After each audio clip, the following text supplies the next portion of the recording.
wabarakatuh. Saya Aziza Salsabila Faira dari Prodi Administrasi Bisnis Universitas Brawijaya dengan nomor induk mahasiswa 20 50 30 20 11 11 068. Baiklah, saya akan membahas materi mengenai problematika bahasa Indonesia. Bahasa Indonesia sangat berperan penting sebagai alat komunikasi yang digunakan oleh masyarakat Indonesia. Peran ini terlihat jelas dalam kehidupan masyarakat di Indonesia. Dikarenakan keberagaman bahasa daerah, tentunya bahasa Indonesia lah yang menjadi pemersatunya. Namun, terdapat beberapa kesalahan dalam penggunaan bahasa Indonesia, terkhususnya pada kalangan remaja saat ini. Kesalahan ini terjadi karena beberapa faktor. Yang pertama, lingkungan, budaya, pendidikan yang salah, dan pengaruh budaya asing. Sebagai contoh, remaja zaman sekarang sering menggunakan percampuran antara bahasa Indonesia dengan bahasa Inggris atau mencampurkan bahasa Indonesia dengan bahasa daerahnya.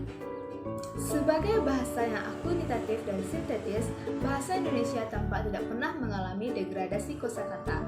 Bahkan, kuantitas kosakata dalam Kamus Besar Bahasa Indonesia atau yang disingkat dengan KBBI terus-menerus mengalami ekspansi yang signifikan.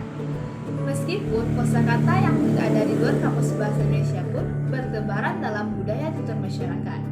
Secara lisan dan tulisan, bahasa memiliki porsi yang berbeda dalam keintimannya dengan individu pengguna bahasa Indonesia.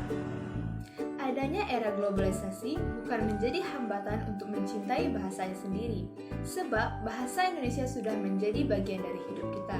Seperti bahasa Indonesia merupakan alat pemersatu bangsa atau bahasa nasional. Bahasa Indonesia merupakan jati diri kita atau ciri khas sebagai bangsa Indonesia. Itulah sebabnya ada pepatah yang mengatakan bahasa menunjukkan bangsa. Problematika penggunaan bahasa Indonesia dapat ditemukan dalam berbagai hal. Dalam media periklanan pun banyak dijumpai penomorduaan bahasa Indonesia. Bahasa Indonesia tak lebih hanya sekedar aksesoris yang ditempel di bagian mikro dari bagian makro yang ada. Agar tetap terjaganya identitas dari bangsa Indonesia, maka kita seharusnya selalu berupaya agar menggunakan bahasa Indonesia dengan baik dan benar untuk menghindari problematika penggunaan bahasa Indonesia. Tidak perlu ragu dan malu menggunakan bahasa pemersatu kita sendiri, karena seharusnya itulah menjadi kebanggaan suatu bangsa. Sekian yang dapat saya jelaskan. Assalamualaikum warahmatullahi wabarakatuh.